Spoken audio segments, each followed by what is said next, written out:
Hi, இது உங்களோட ஐஸ்வர்யா டெய்ரீஸ். இன்றைக்கி நாங்கள் வந்து குட்டி ட்ரிப்பு மாதிரி வந்து திண்டல் கோயில் வரைக்கும் போயிருந்தோம். அதாவது பார்த்திங்கன்னா, எங்களால் திருக்கல்யாணத்துக்கு போக முடியல. சரி, அடுத்த நாளாவது போகலான்னு சொல்லிட்டு போயிருந்தோம். உள்ளார போகும்போது என்ட்ரன்ஸ்லேருந்து உள்ளார வரைக்கும் ஃபுல் அண்ட் ஃபுல் அந்த மண்டபம் மாதிரி போட்டு சாமிக்கு வந்து ஸ்டேஜில் வந்து ஃபுல் அண்ட் ஃபுல் ஃப்ளார் டெக்கரேஷனாக இருக்கட்டும், உள்ளார நடந்து வரும்போது அந்த ரெட் கார்பெட் போட்டு மேலே வந்து பார்த்திங்கன்னா ஃப்ளார்ஸு குட்டி குட்டியாக வந்து தொங்குற மாதிரி ஃப்ளார்ஸ் அதனால் எடுக்க முடியல, எடுத்துருக்கலாம். அதுக்கப்புறம் உள்ளார மண்டபத்துக்குள்ளார போகும்போது அதான் ஸ்டெப்ஸ் மேலே ஏறும்போது ஃப்ரூட்ஸ் வச்சு பண்ணியிருந்தாங்க. பார்க்கும்போது எவ்வளோ நல்லா இருந்துச்சு. திருக்கல்யாணத்துக்கு வந்திருக்கலாம், வர முடியாத ஒரு சூழ்நிலைனால வர முடியல. உங்களுக்காக குட்டியாக வந்து முருகர் ஓட வீடியோ ஒன்று எடுத்தேன். அதுக்கப்புறம் எப்பயுமே வந்தால் நாங்கள் வந்து அன்னதானத்தை மிஸ் பண்ண மாட்டோம். அதே மாதிரி ஸ்டெப்ஸில் உட்காந்து அன்னதானத்துக்கு வெயிட் பண்ணி சாப்பிட்டு தான் நாங்கள் எப்பயுமே போவோம்.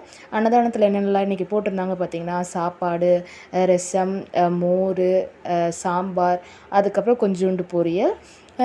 அதாவது வந்திருந்தால் இன்னும் சூப்பராக இருந்திருக்கும். ஆனால் ரொம்ப அழகாக டெக்கரேஷன்ஸ் பண்ணியிருக்கிறாங்க. அது மட்டும் இல்லாமல் இன்னுமே கன்ஸ்ட்ரக்ஷன் ஒர்க் போயிட்டுருக்கு.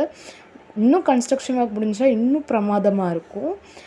அதாவது பார்த்திங்கன்னா 2 வே இருக்கிற மாதிரி கன்ஸ்ட்ரக்ட் பண்ணியிருக்காங்க. அது என்ன பிளான்ன்றது தெரியல, பட் சூப்பராக இருக்குது. நீங்களும் இந்த மாதிரி வந்து திண்டல் கோயிலுக்கு போய் திருக்கல்யாணத்தை பார்த்தவங்க யாராவது இருந்தீங்கன்னா ப்ளீஸ் கமெண்ட் பண்ணுங்கள். தேங்க்யூ ஃபார் வாட்சிங்.